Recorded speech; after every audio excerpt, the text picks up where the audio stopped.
Here we snow again. Treacherous conditions as we get the first significant snowfall of the season.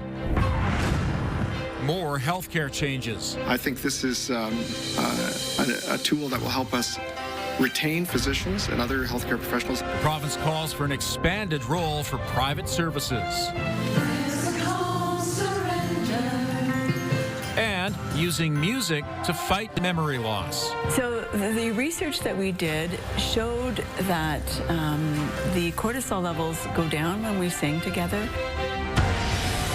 CTV Calgary, local breaking news with Ian White.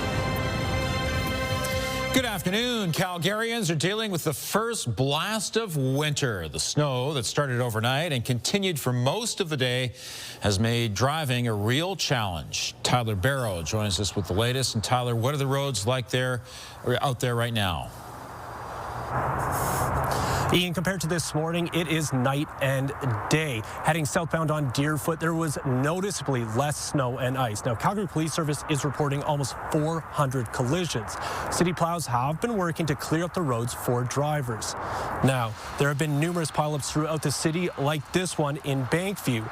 9 vehicles were involved. There were no serious injuries, but as you can see, the hill was so slippery, even emergency crews at the scene had a hard time getting traction. Several buses were struggling in the adverse conditions as 70 got stuck mostly in the northwest.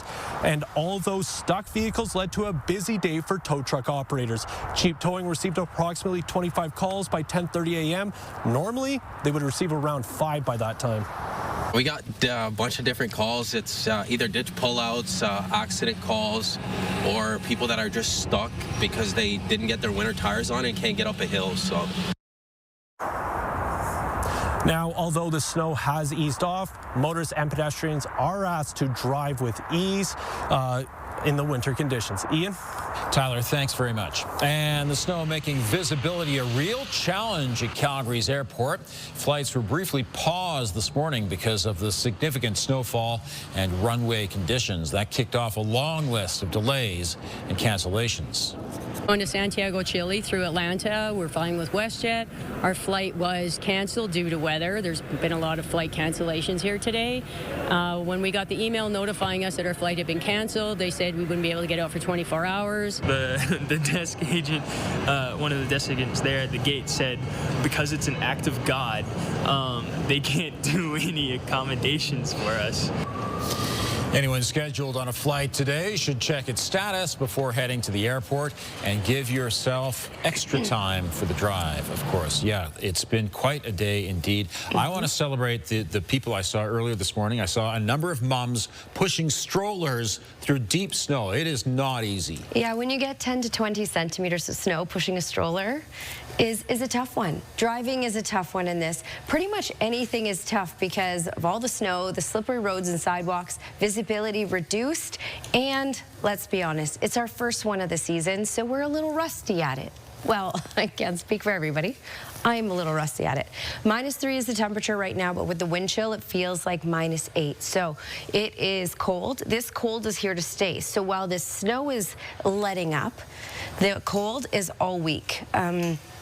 We got anywhere from 10 to 20 centimeters of snowfall in the Calgary-Cochrane-Airdrie area, so that's a significant snowfall. We're just looking at isolated flurries, though, for the rest of this evening, and then that moves out for tonight. So tomorrow will be dry, just some cloudy periods at times, but yes, cold. With the wind chill in the morning, it will feel more like -14, and even in the afternoon, it will feel closer to -7.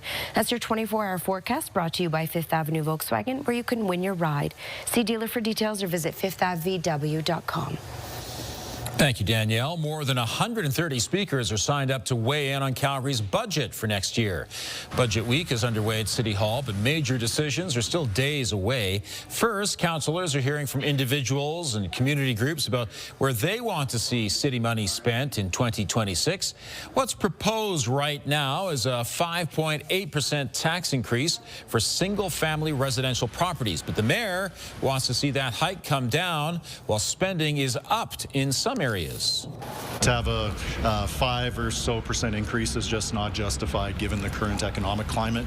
And then we're also going to continue to push for the needed investments around core transit service, around public safety measures, and attacking the root causes of crime. We can expect dozens of proposals from Council this week for ways to find savings. Among them will be a pitch to get rid of the free fare zone on transit downtown and canceling the property tax shift from businesses to homeowners for next year. The province has announced proposed legislation they say will improve patient choices and physician opportunities. This includes a new model where doctors can choose between public and private services. Jacqueline Wilson is covering this story for us. So, Jackie, what are the details of the changes? Yes, Ian. So if this proposed act goes forward, essentially there'll be amendments to the Alberta Healthcare Insurance Act. And what they'll mean is that doctors will be able to do public services and bill them to the government, or they'll be able to do private services and bill them directly to the patients. And they'll be able to do this on a case-by-case basis. So they'll be able, most of the doctors will be able to toggle back and forth between public and private services. And the province is calling this dual practice. So the Health Minister, Adriana LaGrange, says that right now it can take roughly about 18 months for doctors to be able to opt in or out of this program. And so this proposed legislation will completely change that.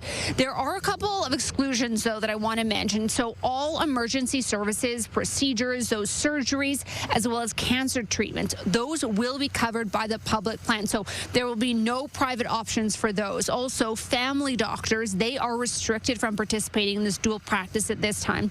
Now, the province says that they might make changes to some of these rules in the future, like making doctors do a certain number of public services before they can do private ones. But I have to mention, at this time, those rules are not in place. I think this is a tool that will help us retain physicians and other healthcare professionals that are frankly going to other jurisdictions, and it will retain that activity in the Alberta economy as opposed to sending it to other jurisdictions. Now, the province is also proposing that Albertans will have to start renewing their healthcare cards in late next year. And I did ask the Health Minister, Adriana LaGrange, today, will we have to start paying for this? And she said it could be a possibility. We also don't know at this point just how long that renewal process will be. Ian? Thanks, Jackie.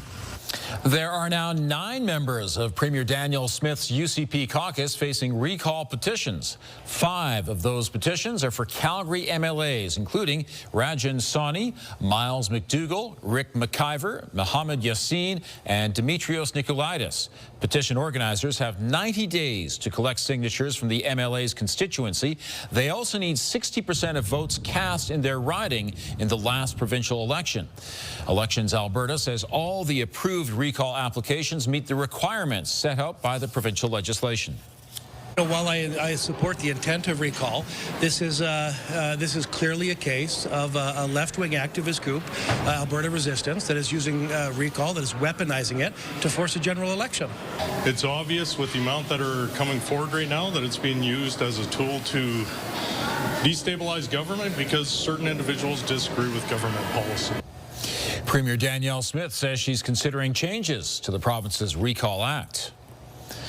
A Calgary family has reunited with its pet cat 8 years after it went missing. The Murray family lost Catherine, the calico cat, 8 years ago from their Copperfield home. Last week, the cat was found on a rural road south of Okotoks.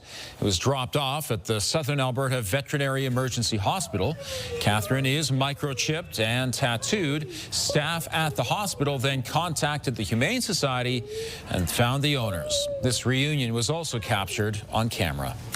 The fact that she did survive all the years, we have no idea what she's been through, and I really wish she could talk, because she could tell us all her stories. And as I'd mentioned as well, as survival for me, having breast cancer and gone through that this year, I feel like her coming back is, I don't think anything happens, everything happens for a reason. The Murrays say they are thankful for the tireless effort from staff at the hospital to reconnect them. The family says Catherine will not be allowed outside and will remain an indoor cat. Music is beneficial in so many ways. Still ahead, remembering the lyrics and fighting memory loss at the same time. And participation is still around. The study that shows more Canadians still need to get off the couch.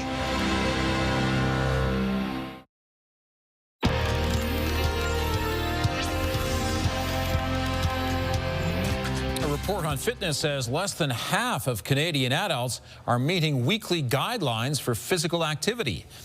This group in Edmonton is part of the minority. They get together for a 12 to 15 kilometer trail run every Sunday. But a study by Participation found only 46% of Canadian adults are getting the suggested 150 minutes of moderate to vigorous exercise per week. And only 32% of Canadians put in at least 7,500 steps a day, enough to qualify as physically active. Cochrane's Good Vibes Memory Choirs are making a difference for people living with memory loss or dementia.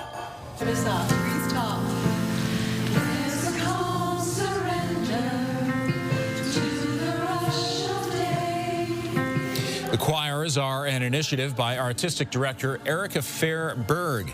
She says the initial choir was so popular they had to make room for a second one, which boosts them to 85 members. The choir started as a research project in Victoria to study how the brain reacts to singing individually compared to a group environment.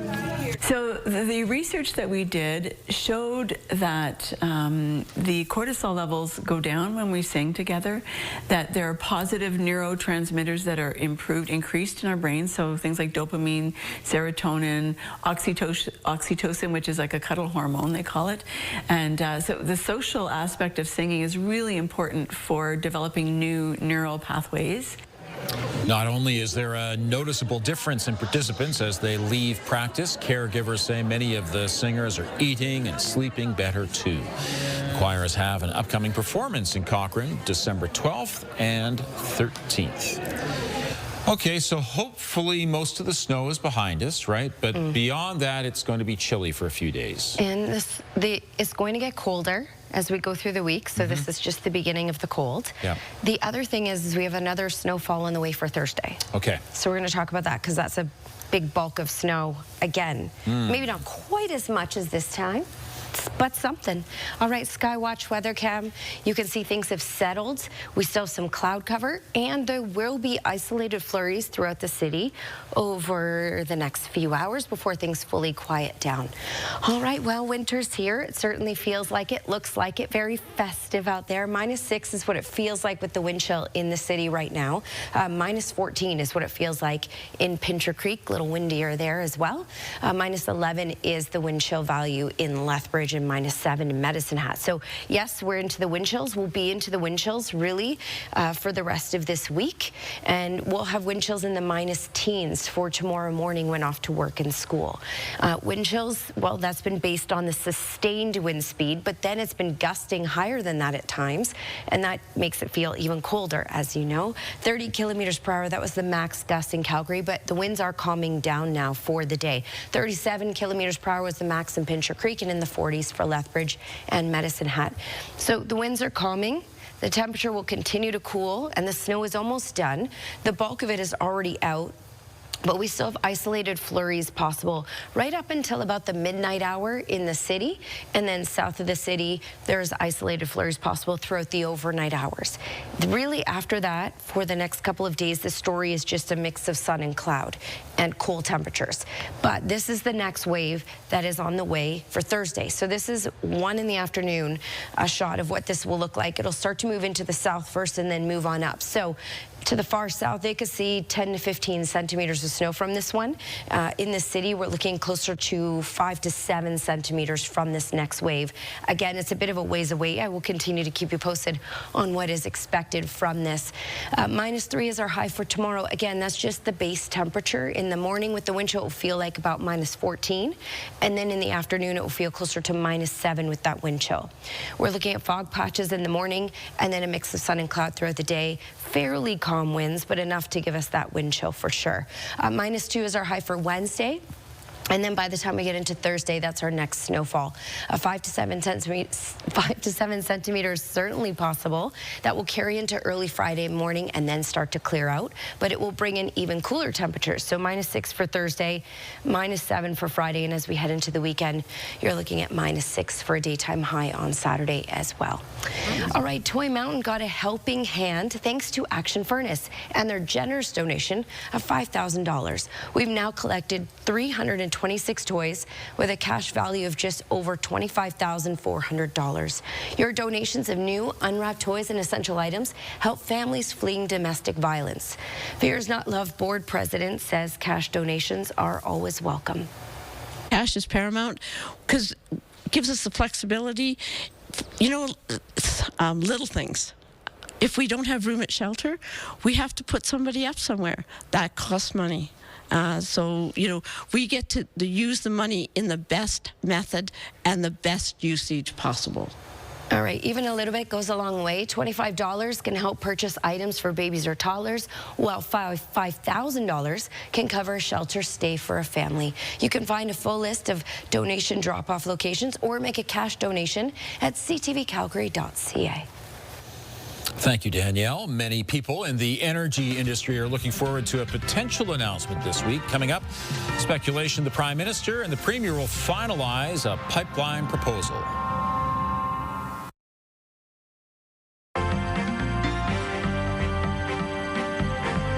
Stock markets are off to a strong start this week. Joining me is Dave Popowich, Portfolio Manager with the Popowich-Karmali Advisory Group. And Dave, more momentum for the markets today. Yeah, that's right, Ian. You know, given last week's volatility, I started to get calls from clients, you know, given that they were concerned about all the talk around the AI bubble and valuations. Also had some concerns about the U.S. Fed's interest rate policy and what the current path might be. We got some reassuring comments on Friday, and we started to see a bit of recovery there. And the question was that recovery going to bleed over to today? And it was a resounding yes. We had the tech, a lot of the big tech stocks that had sold off over the past, call it 10 trading days, catching a bit of a rebound, and that was led by Google, up 6% today. If you look at Google's performance on a month-to-date basis, up 13%. Compare that to the other big Mag 7 names, which are all red and in some cases deep red territory. They're the standout performer. And Scotiabank can unload its banking operations in South America. Yeah, this is an announcement or a further on announcement from a deal they announced in January. So they have cleared all the regulatory hurdles, which allows them to effectively sell their Colombian, Panamanian, and Costa Rican operations. Now, what they're going to be doing is they're going to be combining those operations with a Colombian financial institution, taking a 20% stake in that particular institution. And this is all part of Scotiabank's move to try to improve the profitability of their international operations. Scotiabank's stock was down about 4 cents on the day. Thanks for the update, Dave. Bye, Ian. Ottawa and Alberta appear set to unveil a pipeline agreement within days, laying the groundwork for a new route to BC's north coast. The deal is expected to carve out an exception to the coastal tanker ban, scrap the planned federal emissions cap, and rework industrial carbon pricing. It's a package supporters call nation building and critics warn is a raw deal for the environment. International trade experts say how the deal plays out could set the stage for how Canada is perceived by our international trade partners. So it's a question of whether or not we can play with the big boys or whether or not we're going to continue to be sitting on the porch watching the world go by. Sources tell CTV the announcement could come as soon as Thursday, allowing the Premier to take it as a win heading into her party's annual general meeting this weekend. Calgary high school students will get the chance to train for trades thanks to a corporate donation. Suncor is putting $260,000 toward the Calgary Board of Education's Energizing Youth Initiative. It will help students take part in dual credit programs and skills competitions, both provincially and nationally. Students who take part could graduate from high school already accredited in some trades. The biggest beneficiaries will be those who might not otherwise be able to afford the education. Well, it takes a lot of money to, you know, train students and send them to provincials, and there's a lot of people that have talent that, you know, don't come from rich families and, you know, they might not be able to afford it. So having those sponsors, yeah, really cuts down that cost. For more information, visit skillscompetencescanada.com. Calgary gets its first significant snowfall of the season. Here's Tara Nelson with a look ahead to CTV News at 6. Hi, Ian. Anyone who's been trying to get around today knows just how slippery the roads are. Coming up at 6, we'll hear from one of the drivers caught up in this pileup, plus the latest on the trouble spots around the city tonight. Also ahead, over 100 people have signed up to have their say about the city's budget. Coming up, some of the top issues according to Calgarians. Ian. Thank you, Tara. We have an update on how 2 Calgarians did at the World Championships of Acro dance. 21-year-old Alex Lang won silver in the adult male solo category at the big event in Milan, Italy. And in the adult groups category, he was part of the team that placed 5th. 16-year-old Serafina Kaloran placed 8th in the Junior 2 female solo category. Acro dance is a highly technical style that combines ballet, modern dance, and gymnastic tumbling, demanding both athleticism and artistry. Competitors describe the World Championships as the Olympics of dance. Congratulations to them. The snow has stopped for now, but we will have cooler conditions for much of the week. Right now in Calgary, it's -4. Danielle has details coming up. We have a very relevant poll question on our website today, and that is, what's your response to the snow? Oh, yes, or oh, no? Now, your kids would probably say, oh, yes, right? They were so excited this morning off to school. You know, it took a long time to get there, walking through all that snow and picking them up out of the snow about 30 times. Skiers love this. Not great for people who have to drive in it. Of course, -4 is the current temperature. It feels more like -6 with that wind chill. It's going to keep cooling down, but dry for the next couple of days. Just by Thursday, the next snowfall is on the way. Ian? Thanks, Danielle. The Lions Festival of Lights is underway for the holiday season.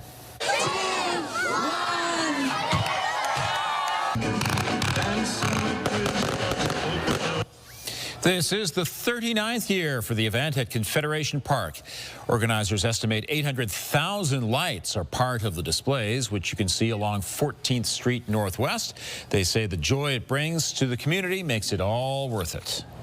They come out and they all have smiles on their faces, and it's very important. It's a very emotional part of the year for a lot of people, and there's a lot of loneliness in the world, and this would certainly help to support them. And the lights will be on every night from 5:30 to midnight until January 8th. Thanks for joining us. Now here's the early edition of the CTV National News.